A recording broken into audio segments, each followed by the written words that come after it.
जय हिंद everyone, welcome back to rankers class 9 10 and NTSC channel. This is Kunal. तो work power energy के lecture number 2 में आप सभी लोगों का बहुत बहुत स्वागत है। तो आप सभी लोगों को यार संडे की पूरी छुट्टी मिल चुकी है। आई होप आपने उसका यूटिलाइजेशन बहुत ही अच्छे तरीके से भी किया होगा। ठीक है, और अगर अच्छे तरीके से किया होगा तो आपको ज़रूर जो बैकलॉग्स आपके बने हुए थे उनमें उनको क्लियर करने का प्रॉपर समय आपको मिला होगा। तो आज बेसिकली वर्क एनर्जी पावर के 2 लेक्चर में हम लोग एनर्जी की बात करेंगे। वर्क हम लोगों ने अच्छे तरीके से समझा था, क्या क्या टर्म्स होते हैं, पॉजिटिव वर्क, निगेटिव वर्क अच्छे तरीके से समझ लिया था। तो अब बात होगी सिर्फ एनर्जी के बारे में और पावर के बारे में। वर्क की कहानी खत्म हो गई है। जिसने अभी तक वो चीज़ें नहीं देखी है, मेक श्योर जाके आप पहले वो सारी चीज़ें देख लो, क्योंकि वर्क अगर नहीं समझ में आएगा तो एनर्जी में कहीं ना कहीं आपको डिफिकल्टीज फेस करनी ही पड़ेंगी जब आप चीज़ें कर रहे होंगे, प्रॉब्लम्स लगाने जाओगे। तो स्टार्ट करते हैं बिना किसी देर के। बट बिफोर दैट हम कुछ चीज़ें आपको अलग से भी प्रोवाइड करते हैं यार, जो कि हमारे पास आपका प्यारा सा ऐप है रैंकर्स एनटीएससी ऐप। आपको सेम जगह प्ले स्टोर से ही उसको डाउनलोड कर लेना है। ठीक है, डाउनलोड करने के बाद वहां पर आपको पीवाईक्यूज, डीपीपीज, क्लास के नोट्स, हर एक चीज़ तुरंत अपलोड कर दी जाती है। ठीक है, तो फटाफट आप जाइए वहां से डाउनलोड करिए, उन सारी चीज़ों का फायदा उठाइए। ऐप कौन सा भाई, फिर से मैं बता दे रहा हूँ, रैंकर्स एनटीएससी ऐप। बाकी वहां पर 2 अपॉर्चुनिटीज अलग से भी आपके साथ है कि आप टेस्ट सीरीज हमारे साथ ज्वाइन कर सकते हो, अपनी प्रिपरेशन को बूस्ट कर सकते हो, या फिर अगर आप हमारे थ्रू, अपनी गाइडेंस के थ्रू, हमारी गाइडेंस के थ्रू पढ़ना चाहते हैं, then you have to join personal mentorship वाला सेशन। ठीक है, जिसमें आपको पर्सनली हम गाइड कर रहे होंगे और हर एक चीज़ धीरे धीरे क्लियर कर रहे होंगे।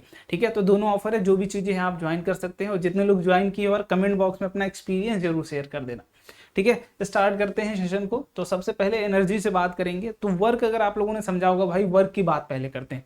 वर्क क्या था कि जब भी हम किसी ऑब्जेक्ट पर वर्क कर रहे हैं, इसका मतलब हम उस पर फोर्स लगा रहे होंगे किसी तरीके का, और मेरे फोर्स के इन्फ्लुएंस में बॉडी कुछ ट्रेवल कर रही होगी मेरी फोर्स की वजह से। ये जरूर ध्यान रखिएगा कि आप जो फोर्स लगा रहे हैं उस फोर्स के इन्फ्लुएंस में बॉडी चल रही होगी। मतलब आप जो वर्क कर रहे हो बेसिकली वो क्या है, एक फोर्स लगा रहे हो जो आपकी ऑब्जेक्ट को क्या कर दे रहा है, दूसरे ऑब्जेक्ट को डिस्प्लेस करा दे रहा है। That is your work. तो एनर्जी की बात करें तो एनर्जी बहुत सिंपल सा टर्म है। Anything that is able to do work possesses energy. कोई भी ऐसा ऑब्जेक्ट, कोई भी ऐसी चीज जो बोले कि मेरे पास एनर्जी है, मतलब अभी उसके अंदर कैपेसिटी है कि वो काम कर सकती है। समझ में आई बात, कि कोई भी ऑब्जेक्ट अगर वो आपसे कहती है कि I have energy, it means कि वो वर्क करने के कैपेबल है, वो वर्क कर सकती है। तो एनर्जी क्या है, जो वर्क कराने में मदद करे, वर्क करवाए। तो basically energy work is also a form of energy. ठीक है, हम अभी देखेंगे कि वर्क जो आपका होता है वो भी एनर्जी का ही एक फॉर्म है। हम कन्वर्ट करते हैं, जैसे आप जो भी बॉडी पर काम करते हो, जो भी एनर्जी लगाते हो, वो कन्वर्जन आपका वर्क के ही फॉर्म में निकल के आता है। ठीक है, तो anything that is able to do work possesses energy. कोई भी चीज जो क्या करे भाई, काम करने के लिए पॉजेज हो, काम कर सके, वो एनर्जी कंटेन करती है। ठीक है, energy is the capacity to do work. अलग अलग आपको डेफिनेशन सुनने को मिलेंगे, उसमें से एक डेफिनेशन ये भी होगा। Energy is measured by the amount of work that can body can do. तो एनर्जी आपका अमाउंट ऑफ वर्क से भी हम निकाल सकते हैं। तो इसका हम लोग देखने की कोशिश करेंगे कैसे निकालते हैं। पहली बात मैं यहाँ पे आल्सो लिख दूं, यहाँ पर स्टार मार्क कर लिख दे रहा हूं, work is also a form of energy.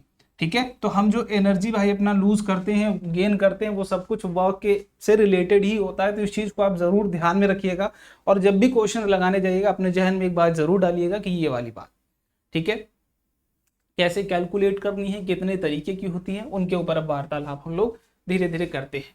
तो वह एनर्जी की अगर आपसे बात करें, ठीक है, एनर्जी की अगर आपसे बात करें तो एनर्जी भाई देखो डिफरेंट डिफरेंट तरीके की होती है, अलग अलग तरीके से होती है। आपके पास पहली जो आएगी मैकेनिकल एनर्जी। ठीक है, पहली जो आएगी जो आप देखते हो मैकेनिकल एनर्जी, जो हम यहाँ पर पढ़ने वाले हैं इस चैप्टर में। दूसरी जो आएगी वो नॉन मैकेनिकल। ठीक है, नॉन मैकेनिकल एनर्जी। इसके अलग अलग फॉर्म से भाई, जो देखो ऐसी एनर्जी जो बॉडी के मोशन से अटैच्ड हो, बॉडी के पोजीशन से अटैच्ड हो, ठीक है, मैकेनिकल पार्ट से अटैच्ड हो, वो मैकेनिकल एनर्जी के अंडर आती हैं।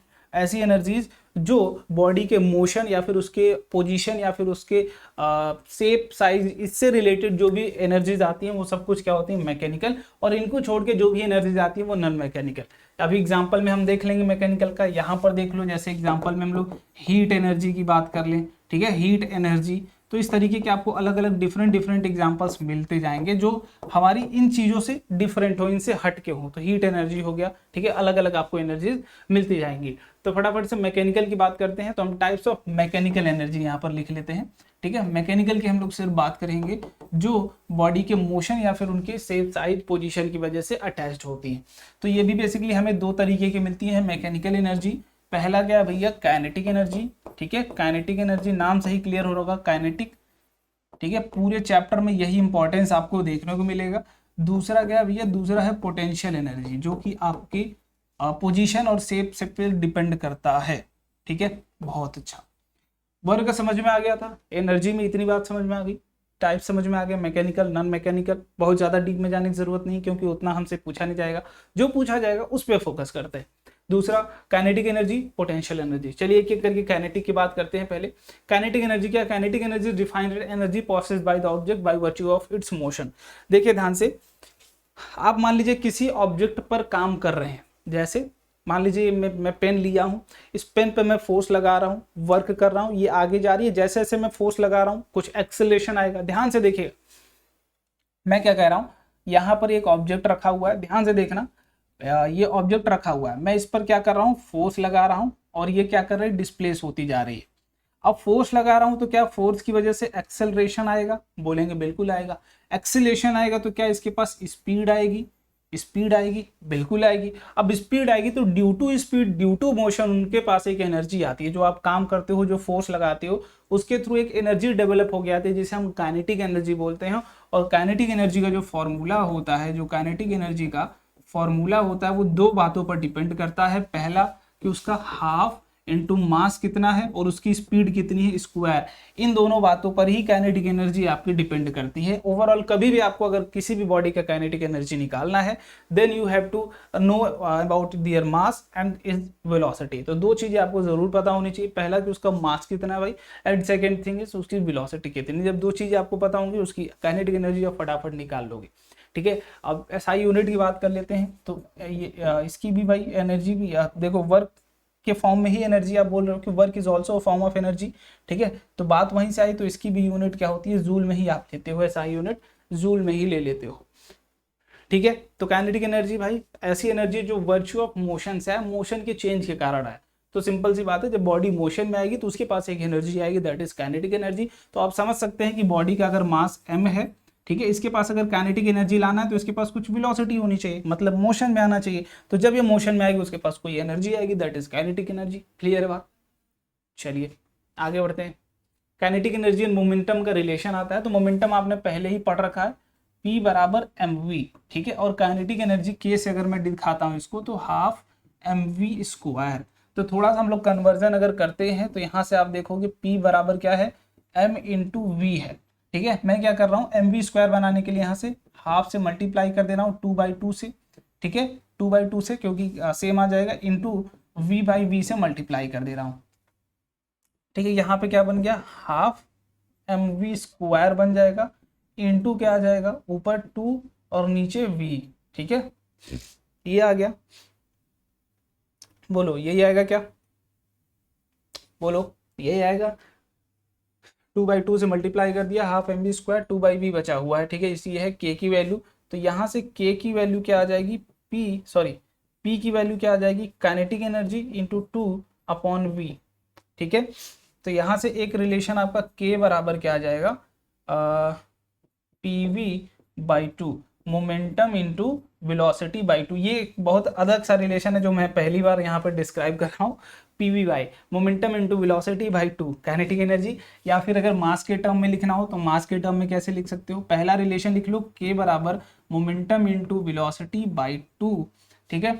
या फिर दूसरा रिलेशन कि k बराबर p²/2m अगर मास के टर्म में निकालना है। तीसरा रिलेशन p बराबर, ठीक है, √2km, ठीक है। k क्या है आपका, यहाँ पर लिख लो वेयर, ठीक है, where k is kinetic energy. k क्या है भैया, काइनेटिक एनर्जी है, ठीक है, काइनेटिक एनर्जी है।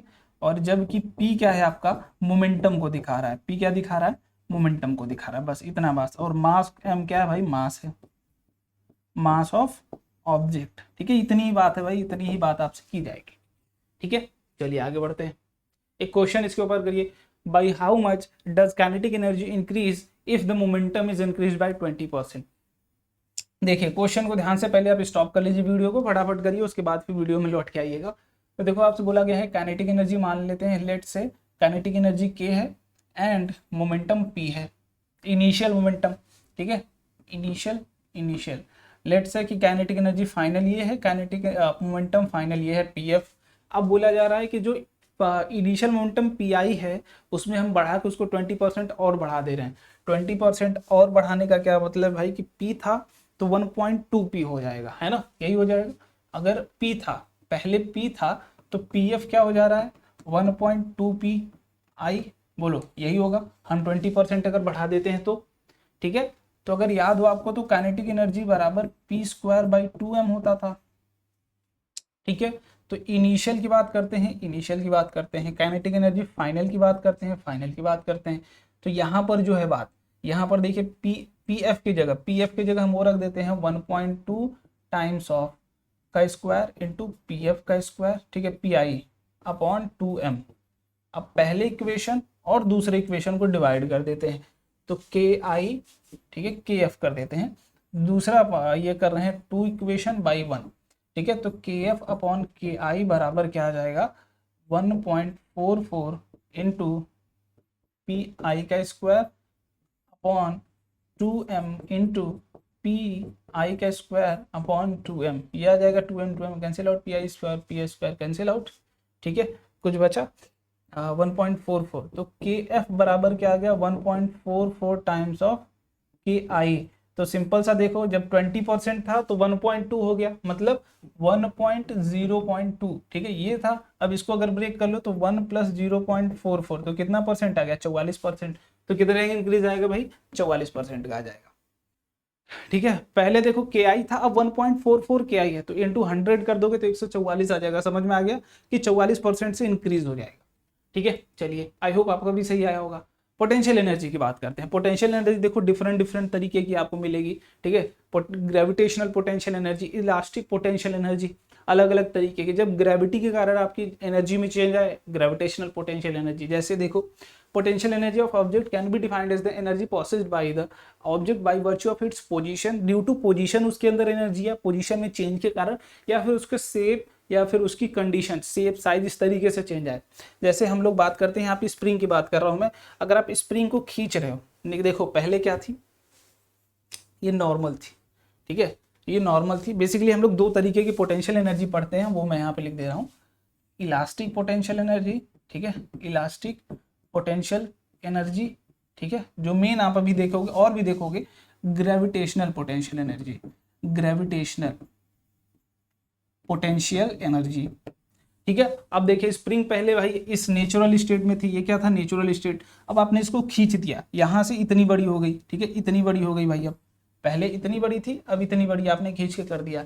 तो अब जैसे ही छोड़ोगे वो खींचेगी, अपने आप को खींचेगी। जैसे आपने शेप को उसके डिस्टर्ब किया, उसके अंदर एनर्जी एक आ गई कि भाई जैसे ही तुम इसको खींचोगे वो अपने आप को खींच लेगी, जैसे आप खींचोगे वो अपने आप को खींच लोगी। तो भाई अगर वो अपने आप को खींच रही, मतलब उसके अंदर कोई ना कोई एनर्जी होगी जो वर्क कर रहा होगा, उसको फिर से उस फॉर्म में लाने की कोशिश कर रहा होगा, कोई ना कोई तो ऐसा होगा ना। तो बिल्कुल वही क्या इलास्टिक पोटेंशियल एनर्जी, उसके अंदर शेप के चेंज के कारण एक एनर्जी स्टोर हो जाती है। जैसे आप उसका शेप चेंज करते हैं उसके अंदर एक एनर्जी आ जाती है, that is elastic potential energy. जितना आप स्ट्रेच करते जाएंगे उतना ही इलास्टिक पोटेंशियल एनर्जी आती है। मान लीजिए आपने इतना रखा था और नेट जो स्प्रिंग की लेंथ बढ़ाई थी, अगर वो एक्स डिस्टेंस से बढ़ाई थी, मान लीजिए पहले यहाँ पर इसको थोड़ा सा और मैं यहाँ से इलेबोरेट कर दे रहा हूँ, ऐसे नेचुरल लेंथ पे था, आपने मान लीजिए इतना और खींच दिया है, ठीक है, इतना स्प्रिंग को, पहले नेट स्प्रिंग यहाँ से यहाँ तक था, ठीक है, आपने इतना और इसको खींच दिया, मतलब एक्स डिस्टेंस से स्प्रिंग को एक्सटेंड कर दिया है। तो जो इसके अंदर इलास्टिक पोटेंशियल एनर्जी आती है, इलास्टिक पोटेंशियल एनर्जी, उसकी वैल्यू होती है हाफ इंटू के इंटू एक्स स्क्वायर, वेयर के क्या है, के स्प्रिंग कांस्टेंट बोला जाता है, वो वैल्यू आपको गिवन होती है। के क्या है, के is spring constant. Her spring की अलग अलग वैल्यू होती है कि वो कितना खींचेगा और कितना हार्डली खींचेगा। जैसे आप जो पेन में स्प्रिंग लगाते हो वो स्प्रिंग देखो, और जो बसों ट्रक्स वगैरह में लगी होती है स्प्रिंग वो देखोगे, तो वो दोनों की वैल्यू अलग अलग होती है, ठीक है, दोनों की स्ट्रेचिंग वैल्यू अलग अलग होती है। तो वो के है स्प्रिंग कांस्टेंट, ठीक है। तो ये इलास्टिक पोटेंशियल एनर्जी निकाल लोगे हाफ के एक्स स्क्वायर, ये के इसकी वैल्यू होगी, ये आपको गिवन होगी के, ठीक है, समझ में आई बात। चलिए, और यहाँ पर ये स्ट्रिंग में भी देख सकते हो भाई, स्ट्रिंग को भी आप क्या कर रहे हो, स्ट्रेच कर रहे हो, शेप इसका चेंज कर रहे हो, पहले ऐसे था इसको खींच रहे हो, तो इसके अंदर भी इलास्टिक पोटेंशियल एनर्जी आ जाती है, जो क्या करती है, बाढ़ को चलाती है। तो ये भी एनर्जी कंजर्वेशन, ये बेसिकली एनर्जी ट्रांसफर का ही तरीका है। चलिए आगे बढ़ते हैं। एक छोटा सा question, object of mass 15 gram is moving with uniform velocity of 4 metre per second, what is the kinetic energy possessed by the object, बताइए। करिए, वीडियो स्टॉप करिए। कोई मास है किसी बॉडी का, पहले जो गिवन है वो लिखिए 15 kg, moving with uniform velocity कितने से चल रही है भाई, 4 मीटर पर सेकेंड से चल रही है। बहुत अच्छा, काइनेटिक एनर्जी के बारे में पूछा गया है, तो इसमें कुछ करना ही नहीं कि काइनेटिक एनर्जी बराबर क्या होगा, half into mass of body into velocity का स्क्वायर। तो ये कितना आ गया, हाफ इंटू मास है 15 इंटू वेलोसिटी है 16, डायरेक्ट कर लो, ठीक है, 8 40, 8 4 12, 120, ठीक है, जूल आ जाएगा। बोलो कोई दिक्कत किसी को, कोई दिक्कत। देख लो, ऑब्जेक्ट कितना था, 15 किलो का था, और चल कितने से रहा था, 4 मीटर पर सेकंड से रहा था, बस यही गिवन है भाई। तो एनर्जी कितनी आ जाएगी, निकल गई kinetic energy, half m square. Easy है, एनसीईआरटी का क्वेश्चन था। अब हम बात कर लेते हैं ग्रेविटेशनल पोटेंशियल एनर्जी की, ग्रेविटेशनल पोटेंशियल एनर्जी, ठीक है। देखो, जब आप किसी भी ऑब्जेक्ट को ग्रेविटी के अगेंस्ट लेके जाते हो तो आप उस ऑब्जेक्ट में वर्क करते हो। मैंने बोला कि work is also a form of energy. देखो आप ध्यान से, मैंने क्या किया, ये ऑब्जेक्ट पहले कहाँ रखा था, अर्थ पर रखा था, ठीक है, ये ऑब्जेक्ट कहाँ रखा था बेटा, अर्थ पर रखा था। अब मैं क्या कर रहा हूँ, इसको उठा के यहाँ पे लेके आ रहा हूँ, इतना ऊपर ला रहा हूँ, और कितने हाइट पे ला रहा हूँ, mg, ठीक है, gh पे ला रहा हूँ। तो मैं बोल रहा हूँ नीचे क्या लग रहा होगा, इसके ऊपर भाई ग्रेविटी फोर्स लग रहा होगा, ठीक है। अब यहां से उसको यहां लाने में आप कुछ वर्क करेंगे, जो कि एक्सटर्नल फोर्स वर्क करेगा, और वही वर्क उसके पोटेंशियल एनर्जी के फॉर्म में स्टोर होगा। देखो, जो भाई एक्सटर्नल एजेंट फोर्स वर्क करेगा, ठीक है, वर्क जो करेगा एक्सटर्नल एजेंट, वो किस में स्टोर हो जाएगा, पोटेंशियल एनर्जी में स्टोर हो जाएगा। वर्क ही कहाँ चला जाएगा, एनर्जी के फॉर्म में चला जाएगा। ध्यान से देखिए, तो भाई जो आप वर्क कर रहे हो ग्रेविटी के अगेंस्ट कर रहे हो, तो क्या हम जो वर्क कर रहे हैं वो हम निकाल लें, अगर यहाँ से यहाँ तक का, तो उतना ही वर्क हमारे पोटेंशियल एनर्जी में जाएगा, तो वो निकाल लेते हैं। तो जो हमारा पोटेंशियल एनर्जी जाएगा वो वर्क जाएगा भाई, तो वर्क आप ग्रेविटी के अगेंस्ट कर रहे हो, नीचे mg लग रहा है, डिस्प्लेस ऊपर बॉडी h हो रही है, तो m into g into H, यही होगी क्या, पोटेंशियल एनर्जी, बताइए। पॉजिटिव क्यों ले रहा हूं, मैं निगेटिव ले सकता था, दोनों के डायरेक्शन अपोजिट है, फोर्स नीचे लग रहा है, डिस्प्लेसमेंट ऊपर हो रहा है, लेकिन हम कितना बॉडी में एनर्जी आई है वो हम दिखाने की कोशिश कर रहे हैं, ठीक है। तो जो एक्सटर्नल फोर्स वर्क करेगा हम उसकी बात कर रहे हैं, तो फोर्स क्या आ गया, potential energy mg into H, तो उसकी जो पोटेंशियल एनर्जी आ गई, पोटेंशियल एनर्जी किसी भी बॉडी की अगर आप बात कर रहे हैं तो mass into gravity into height, वो कितना सरफेस के एबव है, h क्या है, height above the earth surface। ये कभी भी किसी भी ऑब्जेक्ट के लिए अगर आपको पोटेंशियल एनर्जी उसकी निकालनी है तो यही तरीका है कि वो ग्राउंड से कितना ऊपर है, उसका मास कितना है, तो उसके ऊपर नेट वेट कितना लग रहा होगा इनटू हाइट। बस ये पोटेंशियल एनर्जी तरीका समझ में आया, कुछ नहीं है। आप इसको उठा के यहाँ ले जाओगे, उठा के, जैसे मैं पेन है टेबल पर रखा है, उसको उठा के यहाँ तक ला रहा हूँ, तो इसमें कुछ एनर्जी स्टोर है, कैसे पता लगेगा, मैं छोड़ देता हूँ ये गिर जा रहा है नीचे, मतलब इसके अंदर टेंडेंसी है वर्क करने की। जैसे मैं हाथ पर इनको रखा हूँ तो ये नहीं गिर रहे हैं, क्योंकि मैं भी फोर्स लगा के रोक रहा हूँ, जस्ट नॉर्मल फोर्स लगा के। तो सेम यहाँ पर देखो ध्यान से कि भाई ग्रेविटी इसके ऊपर नीचे लग रही थी, लेकिन हम इनको उठा के यहाँ तक लेके आ गए हैं, तो इसके अंदर कुछ पोटेंशियल एनर्जी में चेंज आया होगा। हम बहुत धीरे धीरे लेके आ रहे हैं, ठीक है, स्लाइडली लेके आ रहे हैं, स्लाइटली धीरे धीरे। तो इसके अंदर जो हम कुछ वर्क कर रहे होंगे, इसके ऊपर वर्क कर रहे होंगे, और यही वर्क कहाँ जा रहा होगा, पोटेंशियल एनर्जी के फॉर्म में स्टोर हो रहा होगा।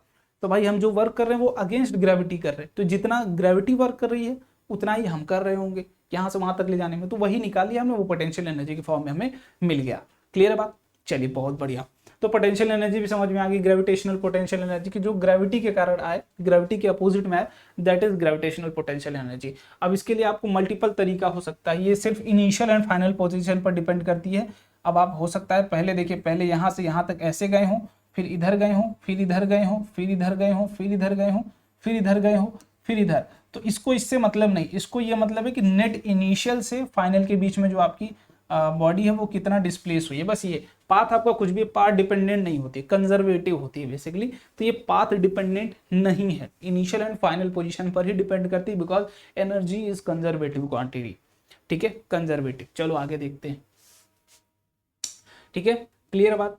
देख लो, पाथ डिपेंडेंट अगर मैं कुछ क्वेश्चन आपसे पूछ रहा हूं तो बताइए, find the change in gravitational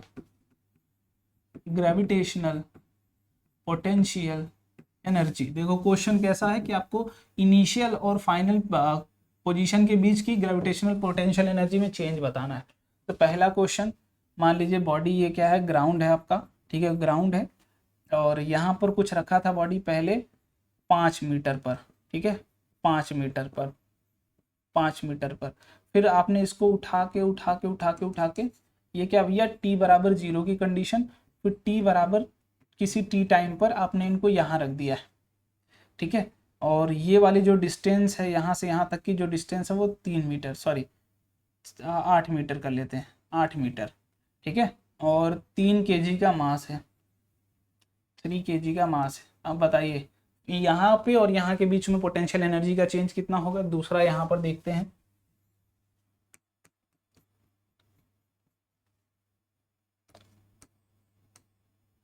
यहाँ पर बॉडी रखी थी टी बराबर 0 टाइम पर। ठीक है, फिर इनको यहाँ पर लेके गए, मतलब पहले यहाँ लाए होंगे फिर यहाँ लेके गए। ठीक है, फिर इनको यहाँ पर लाके हम छोड़ देते हैं, जिनकी हाइट है यहाँ से 2 मीटर और ये है पूरा का पूरा यहाँ से लेके 12 मीटर। ठीक है, बताइए ये t बराबर टी टाइम पर, तो फाइनल t बराबर टी एफ कर लेते हैं, विच इज़ फाइनल टाइम। ठीक है, t बराबर T F which is final time, और मास मान लीजिए इनका 5 kg। फटाफट दोनों केस में बताइए भाई, change in potential energy. Part dependent नहीं होती है बिकॉज एनर्जी कंजर्वेटिव होती है, उससे चाहे जहाँ जाओगे उससे नेट हाइट से मतलब, क्योंकि पोटेंशियल एनर्जी देख लो ना, P बराबर mass into gravity into net height. भाई तो नेट हाइट से मतलब है कि नेट हाइट कितना डिस्प्लेस हुई है अर्थ से, तो हाइट से ही मतलब है। तो हमें भाई चाहे इधर से घुमा के ले जाओ, रास्ते से मतलब है ही नहीं उनको। ठीक है, देखो ध्यान से यहाँ पर अगर इस पॉइंट पे बात करूँ तो इस पॉइंट पे पोटेंशियल एनर्जी, भाई इनिशियल पोटेंशियल एनर्जी क्या होगी, चेंज अगर आपको निकालना है चेंज इन पोटेंशियल एनर्जी, तो क्या होगा, फाइनल माइनस इनिशियल, यही होगा। तो फाइनल पहले इनिशियल निकालते हैं, तो मास है 3 इंटू जी इंटू हाइट कितना है 5 आपने दे रखा है। अगर फाइनल की बात करूँ मैं, फाइनल कितना होगा, मास है 3 इंटू जी। अब हाइट की बात करेंगे तो यहाँ तक 8 दिया था, लेकिन यहाँ तक दिया था, तो आप ये 5 भी जोड़ेंगे तो 8 5 13 हो जाएगा इंटू 13। तो यहाँ से 13 13 39 जी। ठीक है, 39, और यहाँ से पाते हैं 15 जी। ठीक है, तो चेंज इन मोमेंटम कितना आ जाएगा, change in potential energy 15 g, sorry 39 g minus 15 g, तो आई होप 24 जी के आसपास आ जाएगा। ठीक है, चेंज इन पोटेंशियल एनर्जी कितना आ गया, 24 जी। ठीक है, अभी हम स्लोली स्लोली ला रहे हैं, कभी हम काइनेटिक एनर्जी की बात नहीं कर रहे हैं, हम स्लोली स्लोली उठा के ला रहे हैं बॉडी को। ठीक है, लिख दो यहाँ पे स्लोली मूविंग, क्योंकि पोटेंशियल एनर्जी, काइनेटिक एनर्जी की इन्वॉल्वमेंट नहीं है यहाँ पे। तो इनिशियल मोमेंट पोटेंशियल एनर्जी, भाई पोटेंशियल एनर्जी इनिशियल क्या होगा यहाँ पे 5g इंटू 12, मतलब 12 × 60 जी। ठीक है, और यहाँ पर फाइनल पोटेंशियल एनर्जी क्या हो जाएगा, फाइनल पोटेंशियल एनर्जी तो ये है 5g इंटू 2, तो ये 10g आ जाएगा। तो भैया चेंज कितने का आ गया, चेंज इन पोटेंशियल एनर्जी बराबर 60g माइनस 10g बराबर 50g का चेंज आया। तो भाई कहीं ना कहीं वो एनर्जी जरूर गई होगी पोटेंशियल एनर्जी वाली, है ना, तो वो काइनेटिक एनर्जी में कन्वर्ट हो जाती है, वो बात की बात है, हम देख लेंगे आगे। ठीक है, चलिए अगले क्वेश्चन पर, law of conservation of energy, ये बड़ा ही प्यारा है, यहाँ से क्वेश्चन निकलेगा और यहीं से बनेगा। अभी जो तुम कर रहे थे वो तो सीख रहे थे, अब उसको यूज करोगे यहाँ पे। Law of conservation of energy क्या कहता है कि एनर्जी को ना तो तुम क्रिएट कर सकते हो पहली बात, ना ही तुम डिस्ट्रॉय कर सकते हो। ठीक है, ये तो ऑब्वियस सी बात है, हम एनर्जी ना तो क्रिएट कर पाते हैं अपनी तरफ से, ना ही डिस्ट्रॉय कर सकते। हाँ ये है कि हम ट्रांसफर जरूर कर पाते हैं एक जगह से दूसरे जगह से, है ना। आपने अलग अलग तरीका देखा होगा, जैसे आप पानी उबालते हो तो आप हीट एनर्जी को देते हो उनको, है ना, नीचे आप हीट करते हो, हीट एनर्जी ट्रांसफर होती है वहाँ पे। आप जैसे मैं दौड़ के जा रहा हूँ, बॉडी एक रेस्ट में, मैंने जाके धक्का मार दिया, एनर्जी ट्रांसफर कर दिया, वो चलने लगी, मैं रुक गया, ठीक है, तो वो एनर्जी ट्रांसफर है अलग अलग तरीके का। मैं इनको भी उठा के ले रहा हूँ, इनके अंदर एनर्जी ट्रांसफर कर रहा हूँ, पोटेंशियल एनर्जी ट्रांसफर कर रहा हूँ। तो एनर्जी कंजर्वेशन क्या कहता है कि एनर्जी ना तो आप डिस्ट्रॉय कर सकते हैं ना ही क्रिएट कर सकते हैं, सिर्फ आप इसको ट्रांसफर कर सकते हो एक तरीके से दूसरे तरीके में, ठीक है। मतलब एनर्जी क्या है भैया, कंजर्वेटिव है। एनर्जी क्या है, कंजर्वेटिव है। कंजर्वेटिव क्वांटिटी का क्या मतलब है, कंजर्वेटिव का क्या मतलब है भाई कि ये इनिशियल और फाइनल दो बातों पर डिपेंड करती है। इसे रास्ते से बीच पॉइंट से मतलब है पाथ इंडिपेंडेंट। कंजर्वेटिव का क्या मतलब है कि पाथ इंडिपेंडेंट, मतलब कुछ भी करो इसे इनसे नहीं मतलब है, इनको सिर्फ किस बातों से मतलब है, इनको सिर्फ मतलब है इनिशियल एंड फाइनल पोजीशन से, बस फाइनल कंडीशन से मतलब है। क्यों ऐसा मैं बोल रहा हूँ, क्योंकि ये कंजर्वेटिव है भाई, इनिशियल जितना रहोगा और फाइनल जितना रहोगा मिला के इनको, जितना स्टार्टिंग में रहा होगा उतना ही फाइनल में इनको चाहिए। मिला जुला के बात इतनी है कि मुझे जितना इनिशियल में तुमने दिया था उतना ही मुझे फाइनल में चाहिए, बस बात खत्म, ठीक है। कंजर्वेशन ऑफ एनर्जी क्या कहता है कि जो टोटल मैकेनिकल एनर्जी जो हम यहाँ पढ़ रहे हैं अभी, मैकेनिकल एनर्जी है वो क्या होनी चाहिए, वो क्या होनी चाहिए, कांस्टेंट होनी चाहिए। वो हमेशा कांस्टेंट होनी चाहिए, मतलब वो ना तो घटेगी ना ही बढ़ेगी। देखो ध्यान से, टोटल मैकेनिकल एनर्जी क्या होनी चाहिए, कांस्टेंट होनी चाहिए। ध्यान से देख लो, क्यों ऐसा मैं बोल रहा हूँ भाई कि एनर्जी जब तुम्हारे पास जितनी थी उतनी ही रहेगी हमेशा, वो तो तुम बदल नहीं सकते हो। तो टोटल की बात कर रहे हैं, मैं सोचना सिर्फ काइनेटिक एनर्जी, मैं टोटल की बात कर रहा हूँ, काइनेटिक और पोटेंशियल दोनों। तो मतलब जो काइनेटिक एनर्जी है, काइनेटिक एनर्जी, ठीक है, काइनेटिक प्लस पोटेंशियल, ठीक है, पोटेंशियल दोनों क्या होंगे, हमेशा कंजर्व होंगे, दोनों मिला के दोनों क्या होंगे, कांस्टेंट होंगे। इतनी बात आपको क्लियर हो गई होगी। इनका मतलब है कि काइनेटिक एनर्जी, देख लो, kinetic energy plus potential energy जितना इनिशियल कंडीशन में थे, जितना इनिशियल में थे उतना ही क्या होने चाहिए, फाइनल में होने चाहिए। यही उनका कहना है कि kinetic energy plus potential energy final में भी बराबर होना चाहिए। यही इन भाई साहब का कहना है कि जब आप कोई काम शुरू कर रहे हैं तो स्टार्टिंग में दोनों का सम जितना था बाद में भी दोनों का सम उतना ही होना चाहिए। अब इसका क्या मतलब है कि भाई हो सकता है बाद में स्पीड उसकी कम हो गई हो, तो जो एनर्जी यहाँ से काइनेटिक एनर्जी से आपने निकाला होगा, मान लो पहले वो 10 मीटर से चल रही थी, 10 मीटर पर सेकंड से, बाद में जाके वो 5 मीटर पर सेकंड चलने लगी होगी। तो भाई हमें क्या कहना है कि भाई देखिए, काइनेटिक एनर्जी पहले 10 थी, बाद में 5 हो गई, मतलब कम हुई एनर्जी, लेकिन हमने तो बोला कि कांस्टेंट होनी चाहिए। तो जो यहाँ से निकली होगी 5, यहाँ से जो निकली होगी 5 मीटर पर सेकंड वाली जो आपकी काइनेटिक एनर्जी, वो कहाँ कन्वर्ट हो गई होगी, यहाँ पर पोटेंशियल एनर्जी। मतलब पोटेंशियल एनर्जी काइनेटिक एनर्जी में चेंज हो रही है और काइनेटिक एनर्जी पोटेंशियल एनर्जी जहाँ जरूरत होगी। तो ये लिख लेना कि kinetic energy will change into potential energy and potential energy will change into kinetic energy. यही गाथा होती रहती है, ठीक है। अब इसके एग्जाम्पल देखते हुए चलते हैं। देख लीजिए, एग्जाम्पल की बात करते हैं और यहाँ से बहुत कुछ आपको निकल के आएगा, बहुत कुछ। जैसे मान लीजिए ग्राउंड है, ठीक है, मान लीजिए किसी ऑब्जेक्ट को आप फेंक रहे हैं u वेलोसिटी से, ठीक है, और अब वो गया है मान लीजिए h हाइट तक, ठीक है। तो आपको बताना है इस पॉइंट पे पोटेंशियल एनर्जी, ठीक है। अब इसको थोड़ा समझते हुए चलिए, फील लीजिएगा। अब देखिए, अगर मैं बोलूं कि काइनेटिक एनर्जी की बात हम लोग करते हैं, तो इस पॉइंट पे ये अर्थ है, यहाँ से एक बॉल फेंका, मैक्सिमम हाइट तक जाएगा, ये क्या है, मैक्सिमम हाइट, ठीक है। एक बार फील लीजिएगा, मैक्सिमम हाइट, ठीक है। ये बॉडी आपने फेंका, नीचे से ऊपर जाएगा, तो नेट टोटल एनर्जी लिखता हूं मैं यहाँ पर, टोटल एनर्जी वो कितना होगा, इनका हाफ, अगर मास m है तो m इंटू यू स्क्वायर, ये था kinetic energy, plus potential energy, भाई ग्राउंड पे है तो 0 होगा, बोलो यही था। तो भाई इनिशियल एनर्जी कितना आई, half m into u square, बोलो half m into u square. लेकिन अब फाइनल पोजीशन, ये वाली फाइनल पोजीशन पे मैं बोलूँ पोटेंशियल एनर्जी, तो बोलोगे mass into g into H height, अगर मैक्सिमम हाइट हो तो। लेकिन अगर काइनेटिक एनर्जी की मैं बात करता हूँ, तो मैक्सिमम हाइट पे तो 0 होती है, क्योंकि स्पीड 0 हो जाती है। तो यहाँ पर जो टोटल एनर्जी आएगी, मैक्सिमम हाइट पर जो टोटल एनर्जी आएगी वो कितनी आएगी, m into g into H के बराबर आ गई।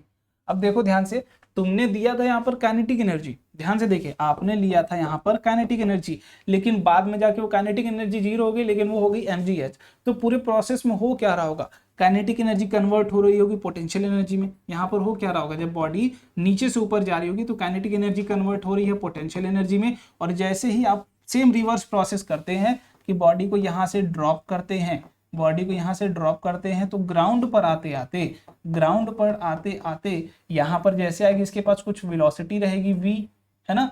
तो पहले इसके पास सिर्फ पोटेंशियल एनर्जी थी, विच की वैल्यू क्या है भैया, अगर ये h है, h हाइट है, तो m into g into H थी। बाद में यहाँ पर सिर्फ काइनेटिक एनर्जी रहेगी हाफ mv², क्योंकि ग्राउंड पर आते आते इनकी पोटेंशियल एनर्जी तो जीरो हो जाएगी। यहाँ पर इनिशियली ड्रॉप कर रहे हो तो काइनेटिक एनर्जी यहाँ पर जीरो थी। तो इसका क्या मतलब है, ये पोटेंशियल एनर्जी कहाँ कन्वर्ट हो रही है, इसमें, क्योंकि देख लो यहाँ पर पोटेंशियल एनर्जी mgs था, यहाँ पर जीरो, यहाँ पर ये काइनेटिक एनर्जी जीरो थी। तो यहाँ पर जैसे मैं इनको अगर ड्रॉप करता हूँ तो मैं कोई स्पीड नहीं है ना, स्पीड नहीं है तो काइनेटिक एनर्जी जीरो, और यहाँ से जब मैं फेंक रहा था तो स्पीड थी, जबकि ग्राउंड पर है तो पोटेंशियल एनर्जी जीरो। तो इसका मतलब काइनेटिक एनर्जी यहाँ पर कन्वर्ट हो रही थी पोटेंशियल एनर्जी में, और यहाँ पर क्या हो रहा था, पोटेंशियल एनर्जी कन्वर्ट हो रही थी काइनेटिक एनर्जी में। तो इस तरीके से अलग अलग सवाल पूछे जा सकते हैं और आपसे यहाँ से आप बहुत कुछ निकाल सकते हैं। अब जैसे अगर आपसे पूछ दिया जाता find the value of height, तो आप बोलेंगे भैया जो टोटल एनर्जी इनिशियल था, जो टोटल एनर्जी इनिशियल था वही टोटल एनर्जी फाइनल होगा। टोटल एनर्जी की बात कर रहे हैं ना, देखिएगा इनिशियल था हाफ mv², क्योंकि हमारे पास पोटेंशियल एनर्जी नहीं थी। यहाँ पर फाइनल कितना था, m into g into h, mm cancel out हो गया। यहाँ से अगर h की वैल्यू आप देखें, h बराबर क्या आ जाएगा, u² अपॉन का 2g, बोलिए यही आएगी h की वैल्यू। तो यहाँ से आप बहुत कुछ निकाल सकते हैं, किसी भी तरीके का सवाल है, एनर्जी कंजर्वेशन पुट करिए आंसर आ जाएगा। इनिशियल एनर्जी निकालो, फाइनल एनर्जी निकालो, दोनों को इक्वेट कर दो। बस आपका सिंपल सा काम यही होना चाहिए हर बार, इनिशियल एनर्जी टोटल कितनी है बराबर फाइनल एनर्जी टोटल कितनी है, ये फाइनल, ठीक है। बस इन दोनों को क्या कर दो, हर बार बराबर करो, आपके बहुत सारे सवाल जितने भी चैप्टर्स आएंगे सारे के सारे सही हो जाएंगे, होने ही है, ठीक है, कर लोगे। चलो अब बात करते हैं वर्क एनर्जी थ्योरम की। तो बेसिकली थ्योरम देखो तो ये क्या बता रहा है, रिलेशन बता रहा है वर्क और एनर्जी के बीच का, ठीक है, वर्क और एनर्जी के बीच का। तो वर्क एनर्जी थ्योरम क्या बोलता है, work done bye all the forces will equal to change in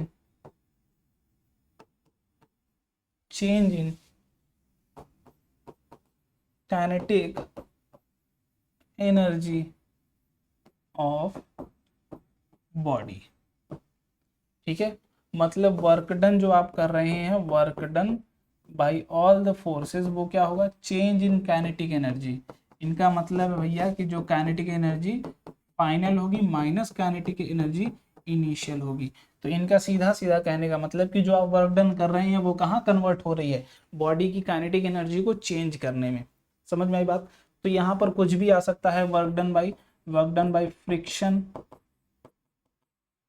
plus work done by external agent, ठीक है, और वर्क डन बाय ग्रेविटी। हर एक चीज आप यहाँ पर ऐड करते हुए जाएंगे, सब कुछ मिला के वो सब कुछ मिल के क्या कर रहे हैं, सिर्फ बॉडी की काइनेटिक एनर्जी में चेंज करने की कोशिश कर रहे हैं। यही सिर्फ कौन बोलता है, वर्क एनर्जी थ्योरम कहता है, बस इससे ज्यादा कुछ नहीं। और जब भी आपको कुछ भी निकालना हो, दो चीजों का आप ध्यान रखेंगे, पहला वर्क एनर्जी थ्योरम का बात ध्यान रखेंगे, और दूसरा किसकी ध्यान रखेंगे, एनर्जी कंजर्वेशन का। दो अगर चीजें आप अच्छे से याद कर लेते हैं, अच्छे से समझ लेते हैं ना, तो फिर कोई भी क्वेश्चन हो फटाफट से आपसे होता चला जाएगा। पहला वर्क एनर्जी थ्योरम भाई क्या कहता है, जितने भी करो आप वर्क, ठीक है, आपसे मान लो वर्क निकालने के लिए दे दिया, आपको काइनेटिक एनर्जी कंडीशन दे दी कि इनिशियल कंडीशन 5 मीटर पर सेकंड से जा रही थी, बाद में 10 मीटर पर सेकंड जा रही थी। तो बताइए कितना आपने वर्क किया होगा, कितना एक्सटर्नल फोर्स ने वर्क किया होगा। तो सब कुछ मिला के कितना आता है, जो भी फोर्स आएगा वो सब कुछ मिला के यही आएगा, ठीक है। मतलब चेंज इन काइनेटिक एनर्जी में जितना नेट चेंज आया होगा वही work done bye all the forces के कारण होगा, ठीक है। एग्जांपल के तौर पे जैसे बॉडी यहाँ पर खड़ी है, मैं इस पर फोर्स लगाऊंगा, ठीक है, कुछ एक्सटर्नल फोर्स लगाया मैंने, तो फ्रिक्शन भी तो कुछ फोर्स लगा रहा होगा। फ्रिक्शन बेसिकली आपको नहीं पढ़ना है, बट ये आगे जेई वाले के सेक्टर में आएगा। तो मान लीजिए आगे गई, इसकी कुछ स्पीड चेंज हो गई, v2 हो गई, पहले कितनी थी, v1 थी।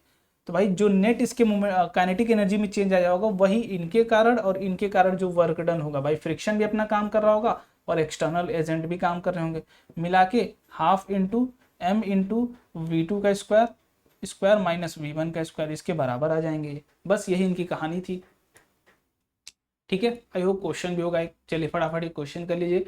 Body of mass 2 kg initially at rest move under influence of external forces of magnitude 4 Newton, ठीक है, 4 न्यूटन का फोर्स लगा रहे हैं किसी बॉडी पर, ठीक है, on plain ground. What is work done by the force and change in kinetic energy in first 10 second. फटाफट बताइए, उसी पे बेस्ड क्वेश्चन है भाई, वीडियो रोकिए, फटाफट बताइए। देखिए मान लीजिए कोई बॉडी है जिसका मास कितना है बेटा, 2 kg है, इसके ऊपर एक फोर्स लगा रहे हैं आप 4 न्यूटन का, ठीक है। बोला जा रहा है कि जो फोर्स लगा रहा है 4 न्यूटन का, फ्रिक्शन की बात नहीं की गई है तो अभी शांत रहेंगे हम। तो बोला जा रहा है कि बताइए चेंज इन काइनेटिक एनर्जी कितनी होगी फर्स्ट 10 सेकंड में। तो हम क्या करते हैं भाई, यहाँ पे पहले निकाल लेते हैं काम कि भाई ये फोर्स कितना वर्क कर रहा होगा। अभी आपने देखा कि वर्क डन बाई फोर्स क्या होगा, चेंज इन काइनेटिक एनर्जी के बराबर होगा। तो आपसे पूछा क्या गया है, चेंज इन काइनेटिक एनर्जी के कारण पूछा गया, तो हम क्या करें, चेंज इन काइनेटिक एनर्जी। तो हम ये वर्क डन अगर इस फोर्स का निकाल लेते हैं तो भाई चेंज इन काइनेटिक एनर्जी निकल जाएगा, लेकिन कितने में, सिर्फ फर्स्ट 10 सेकंड में। तो हमें बेसिकली निकालना है कि कितना वर्क करेगा फर्स्ट 10 सेकंड में। तो इसके लिए आप बोल रहे हो कि 4 न्यूटन का फोर्स लगा रहे हो, तो बेसिकली एक्सीलरेशन कितना हो जाता है, फोर्स अपॉन मास हो जाता है, सेकेंड लॉ। तो ये कितना है 4/2, तो ये आ जाएगा 2 मीटर पर सेकेंड स्क्वायर, इसकी एक्सेलरेशन है। तो भाई अगर हमें इसका वर्क निकालना है, इनका वर्क निकालना है, तो हमें क्या पता होना चाहिए कि फोर्स तो पता है इनटू डिस्प्लेसमेंट पता होना चाहिए। बोलिए, डिस्प्लेसमेंट पता होना चाहिए। देखो कैसे ब्रेक करो, पहले तुम्हें ये ब्रेक किया तुमने कि चेंज इन काइनेटिक एनर्जी निकालना है, तो ये निकाल लिया, वर्क डन निकाल लेते हैं फोर्स का। अब वर्क डन निकालने के लिए हमें पता फोर्स इनटू डिस्प्लेसमेंट। तो हमें अब देखो क्या क्या चीजें पता है पहले से, फोर्स पता है, ठीक है, और काइनेटिक एनर्जी निकालना है। तो हमें डिस्प्लेसमेंट निकाल लें तो काम बन जाए, लेकिन डिस्प्लेसमेंट सिर्फ 10 सेकंड में कितना होगा। तो हमारे पास भाई S is equal to u कितना है, 0 होगा, क्योंकि इनिशियली एट रेस्ट रखा हुआ है, सेकेंड इक्वेशन ऑफ मोशन। तो ut हाफ इंटू ए इंटू टी का स्क्वायर, ये कर लेते हैं तो डिस्प्लेसमेंट निकल जाएगा। हाफ इंटू ए कितना है भाई, 2 है, टाइम कितना है 10 का स्क्वायर 100 है, तो ये कट जाएगा, तो ये कितना आ जाएगा 100 मीटर आ जाएगा, S बराबर 100 मीटर आ गया, ठीक है। तो वर्क कितना आ जाएगा भाई, यहाँ से वर्क बराबर 4 न्यूटन का फोर्स लगा रहे थे और ये आ गया 100, तो मिला जुला कितना आ गया 400 जूल, ठीक है। और जो वर्क डन बाय फोर्स होगा, ये वर्क डन बाय फोर्स है, ठीक है, वर्क फोर्स का। तो भैया ये क्या होगा, चेंज इन काइनेटिक, मतलब दोनों की वैल्यू क्या होगी 400 हो जाएगी, 400 जूल। बोलो यही तो होगी। भैया A option will be correct. किसका किसका सही था यार, किसका किसका सही था, सही था क्या। चलो अगले क्वेश्चन पर आओ। Body having 7 kg of mass moves slowly and covers a vertical height of 14 metre. What is work done in joule and what force causes this work. बताइए कौन सा फोर्स काम कर रहा है और कितना वर्क डन होगा जूल में, बताइएगा। चलिए वीडियो पॉज कर लीजिए। बॉडी हैविंग 7 kg मास, ठीक है। देखिए कंडीशन क्या है, ये क्या है, हाइट है, ये कोई बॉडी है जिसका 7 kg मास है और यहाँ से यहाँ तक वो ट्रेवल कर रही है 14 मीटर, यहाँ पर पहुंची है। और हमसे बोला गया कि स्लोली स्लोली लेके जा रहे हैं, मूव्स स्लोली, मतलब वेलोसिटी में कोई चेंज नहीं आएगा, वेलोसिटी में चेंज नहीं आ रहा है, मतलब काइनेटिक एनर्जी की इन्वॉल्वमेंट तो यहाँ पर 0 है, ठीक है, नो चेंज। काइनेटिक एनर्जी बराबर 0 कर लो, यहाँ पर काइनेटिक एनर्जी 0 आ जाएगा। चलो वो नॉट वाला हटा लेते हैं, ठीक है, काइनेटिक एनर्जी की कोई इन्वॉल्वमेंट नहीं आई है। चलिए अच्छी बात है। तो मतलब जितना पोटेंशियल एनर्जी स्टार्टिंग में रहा होगा उतना पोटेंशियल एनर्जी फाइनल में होगा। भाई कुछ work done by air friction से लॉस हो गया होगा कहीं ना कहीं से। तो बेसिकली इस तरीके के काम अगर देखते हैं तो what is work done in joule and what force cause this work. तो बेसिकली आप ध्यान से देखें तो जब इस तरीके का काम अगर आप ध्यान से देख रहे हैं तो ये नीचे ग्रेविटी लग रही होगी, ठीक है। तो वर्क डन अगेंस्ट ग्रेविटी आप कर रहे हैं तो ड्यू टू ग्रेविटी ही काम कर रहा होगा। तो इस तरीके के काम भाई टोटल यहाँ से यहाँ तक आए हैं धीरे धीरे, तो काम कौन कर रहा होगा? काम तो ग्रेविटी करेगी, और कोई तो है नहीं, है ना? बोलो। 7 के move slowly cover the vertical height of 14 metre. अब देखो, अगर आप यहाँ पर रखते हो किसी भी ऑब्जेक्ट को, तो ये अपने आप तो ऊपर जा नहीं सकती, ठीक है, अपने आप तो ऊपर जा नहीं सकती, आप लेके जाओगे तो कंडीशन क्या हुई होगी कि यहाँ से वो धीरे धीरे धीरे धीरे नीचे आई होगी, तो भाई उसको ऊपर से नीचे लाने का काम तो ग्रेविटी ही कर रही होगी, ठीक है। तो वर्क कौन कर रहा है? ग्रेविटी कर रही है। और कितना करेगी भाई? mg नीचे की तरफ लग रहा है, डिस्प्लेसमेंट भी नीचे की तरफ, तो वर्क कितना हो जाएगा? mg कितना है? मास 7 है, इंटू 10 है, इंटू 14 है, 7 चौक 28, 0 और 28 दूर 980 जूल। तो भाई देख लो 980 जूल, है ना? ये भी हम बोल सकते थे अगर इसकी वैल्यू निगेटिव में दी होती, क्योंकि आप उसके opposite work done against gravity कर रहे हैं, तो इसलिए हमारा ऑप्शन ए नंबर सही हो जाएगा, ठीक है। पावर भी चलो कर ही लेते हैं भाई। Power measure the speed of work done, that is how fast और स्लो वर्क इज डन। देखिए पावर, अगर किसी भी ऑब्जेक्ट की बात करते हैं, उसकी पावर की बात कर रहे हैं, जैसे मान लीजिए एक पहलवान है, तो उसका कितना पावर होगा, वो कितना तेजी से चीजों को कर रहा है, ठीक है, वो कितना तेजी से चीजों को कर रहा है, तो उसकी पावर की आप बात कर रहे हैं कि उतना कितना तेजी से वो काम कर पा रहा है, ठीक है ना। चलिए एक सेकेंड, ठीक है। तो पावर की बेसिकली बात करोगे आप, तो भाई कितना पहलवान तेजी से काम कर रहा है, कितना ज्यादा काम कर रहा है, तो आप बेसिकली रेट मेजर करते हो काम करने का। तो पावर इज नन अदर है the rate of doing work. अगर पावर की आप बात कर रहे हैं तो पावर क्या है? रेट ऑफ डूइंग वर्क, कि भाई कितनी तेजी से काम हो रहा है। तो रेट हमने निकालना सीखा था, क्या था कि अगर पावर को हम रेट बोल रहे हैं तो भैया कितना आप वर्क कर रहे हो, कितने समय में कर रहे हो, यही क्या है? आपका पावर कहलाता है, ठीक है। इसमें कुछ अलग से चीज नहीं मिलेगी, पावर बहुत अलग से चीज नहीं, बस इतना ही। पावर किसी भी क्वांटिटी का आप देख रहे हो तो वो कितना तेजी से काम कर रहा है, यही आप देखने की कोशिश करें। भाई कितना बल्ब है, मान लो बल्ब की एग्जांपल ले लो, भाई पावर किसका ज्यादा है, तो कितना ज्यादा उजाला वो दे रहा है, जो उसका काम है वो कितना ज्यादा कर रहा है, ये आपका बेसिकली पावर देखने का तरीका। कि भाई किसी भी चीज की, एसी की बात करो, एसी ज्यादा पावरफुल है, मतलब ज्यादा ठंडा कर रहा होगा, ज्यादा काम कर रहा होगा, एसी का काम ही ठंडा करना, तो कितना ज्यादा वो तेजी से वो काम कर रहा होगा, यही पावर आपका बताता है। तो पावर वर्क, कितना ज्यादा वर्क आप कर रहे हो कितने समय में, ठीक है। यूनिट की बात करिए तो ये जूल हो जाएगा, ठीक है, जूल पर सेकेंड, ठीक है, जूल पर सेकेंड, या फिर हम इसको एक और यूनिट वॉट के नाम से भी जानते हैं, ठीक है। एनसीईआरटी पढ़ेंगे तो ये वॉट क्यों लेते हैं वो भी आपको बता दिया जाएगा। तो पावर इज कुछ भी नहीं है, सिर्फ आपका सिर्फ और सिर्फ कितना तेज आपका वर्क हो रहा है। तो कभी भी पावर निकालना हो तो वर्क अपॉन टाइम जस्ट, ठीक है। और इसका एक फॉर्मूला और होता है, वो भी ब्रेक कर लेते हैं। पावर का दूसरा फॉर्मूला जब कभी भी इस तरीके का आपको मिलेगा, वो फंसा दिया जाता है आपसे कि देखिए पावर को अगर मैं ब्रेक करूं तो ये वर्क, ठीक है, work done per unit time होता है, ठीक है। अब थोड़ा सा वर्क डन को मैं ब्रेक कर लेता हूं, तो वर्क क्या होगा? फोर्स इंटू डिस्प्लेसमेंट, ठीक है, डिस्प्लेसमेंट अपॉन अपॉन ये क्या नीचे का टाइम, तो टाइम ही रहेगा। अब यहाँ से एक और फॉर्मूला आपके सामने आ गया कि डिस्प्लेसमेंट और टाइम बटा क्या होता है? वेलोसिटी होती है। तो भैया यहाँ से एक फॉर्मूला और निकल गया कि पावर बराबर फोर्स इनटू वेलोसिटी। बोलो आ गया क्या? एक फॉर्मूला और निकल के आ गया कि पावर बराबर फोर्स इंटू वेलोसिटी, भाई यूनिट न्यूटन मीटर पर सेकंड, यहाँ से ये भी यूनिट आ सकती है, ठीक है। तो तरह तरह की यूनिट पावर की ही निकल जाएंगे, न्यूटन मीटर पर सेकंड। तो आपको हर एक चीज याद होनी चाहिए। तो दो फॉर्मूले हैं, दो ही फॉर्मूले लगेंगे, पावर से ज्यादा क्वेश्चन आपसे पूछा भी नहीं जाएगा। हाँ एक कॉमर्शियल यूनिट पे पूछा जाता है, commercial unit, but before that एक क्वेश्चन कर लो। और मशीन गन पावर्स 60 बुलेट पर मिनट, कोई एक मशीन गन है जो फायर कर रही है 60 बुलेट पर मिनट, फायरिंग का ही काम है उसका, कितना तेजी से वो करेगा वो उसके पावर को दिखाएगा। गन का काम है फायर करना, वो कितना तेजी से फायर कर रहा है वही भाई हमें चाहिए, ठीक है। तो with velocity of 700 metre, video pause करके फटाफट ट्राई करिए, ठीक है। मान लीजिए गन है भाई, ये बुलेट को फायर कर रहा है, 700 मीटर पर सेकंड से बुलेट जा रही है, ठीक है। Each bullet has mass of 50 gram, her bullet का मास 50 ग्राम है।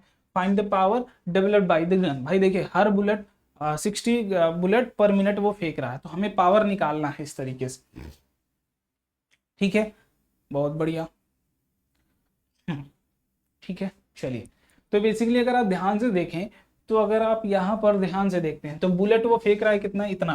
तो अगर मैं बोलूं कि इस बुलेट पे वो वर्क कर रहा होगा, तो ये काम इसका बुलेट को बाहर निकालना, तो वर्क वो जो कर रहा होगा वो उस बुलेट की चेंज इन काइनेटिक एनर्जी के बराबर होगा। ठीक है, तो kinetic energy final minus kinetic energy initial.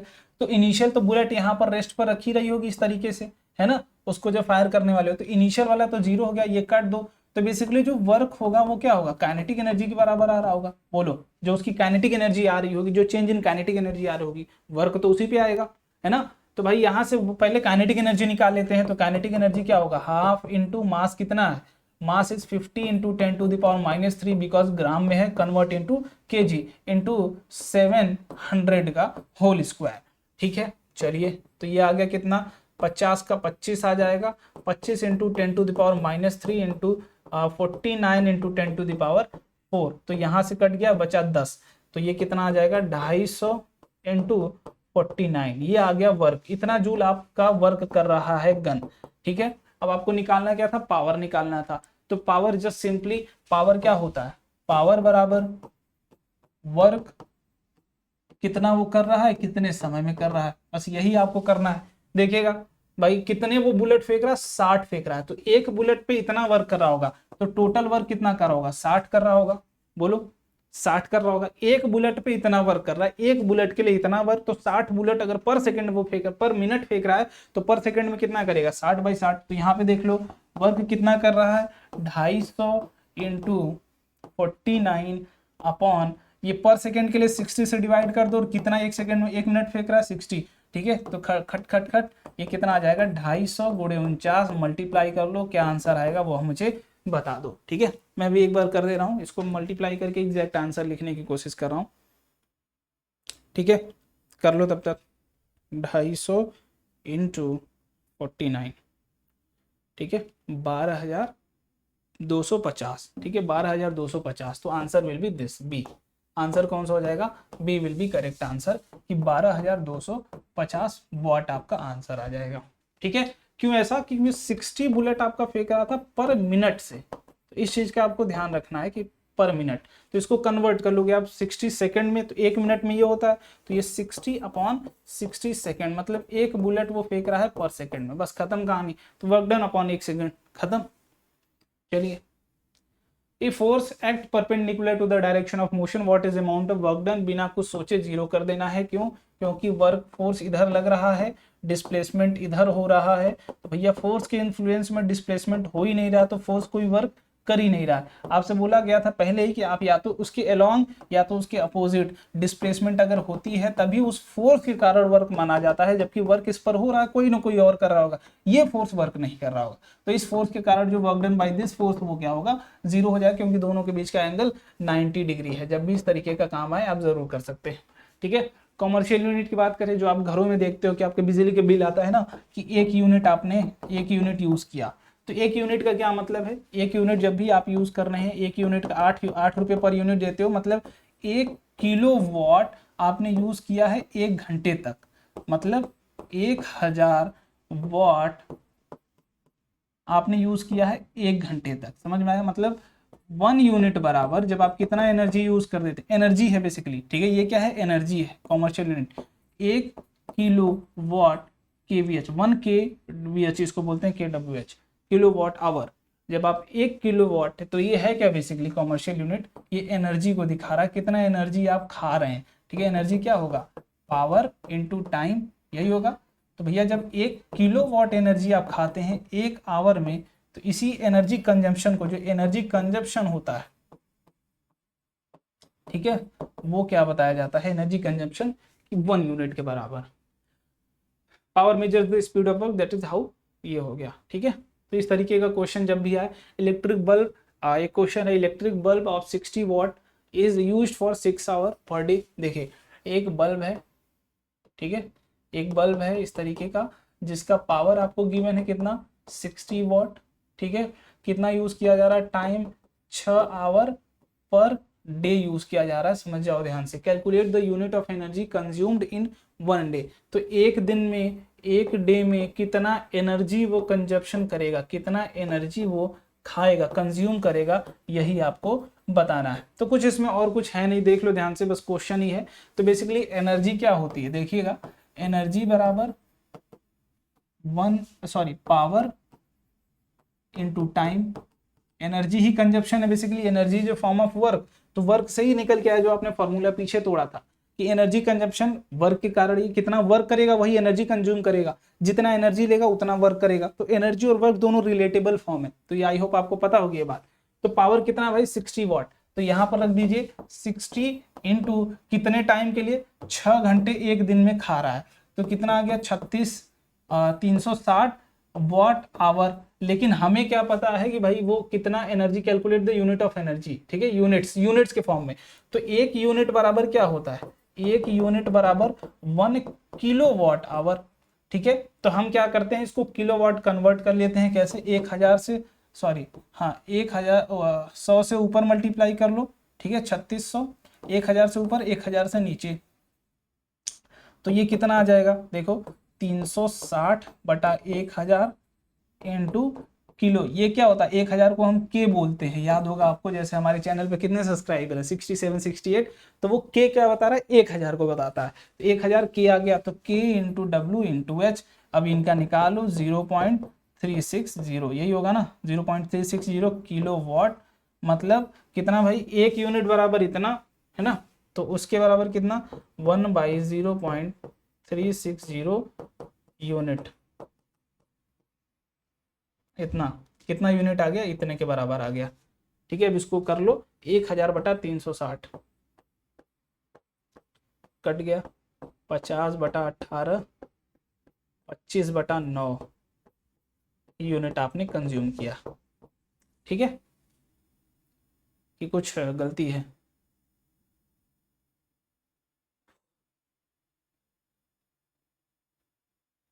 देख लेना, इसको कन्वर्ट कर लेना, बेसिकली एक यूनिट आपने लिया तो इतना, तो उतने में मतलब बेसिकली 0.36 यूनिट ही आएगा ना, हाँ 0.36 यूनिट ही आएगा, 0.36 यूनिट, ये वाला कन्वर्जन बेकार था, इसको हटाओ, 0.36 यूनिट ही आपका आंसर आ जाएगा। देख लेना, आई होप इतना ही आंसर होगा आपकी बुक में भी, ठीक है, एनसीईआरटी का क्वेश्चन था ये। चलिए, तो ये आंसर हो गया आपके, आई होप आपको सारी चीज़ें समझ में आ गई होंगी, इसमें कोई भी दिक्कत नहीं आई होगी, कुछ भी अगर फेस किया हो आपने तो कमेंट बॉक्स में बताइएगा, we will clear that on our practice session, ठीक है। बाय बाय, टेक केयर, एक बार एनसीईआरटी रीड कर लेना, जो भी डाउट्स होंगे सारे क्लियर हो जाएंगे। बाय बाय, जय हिंद।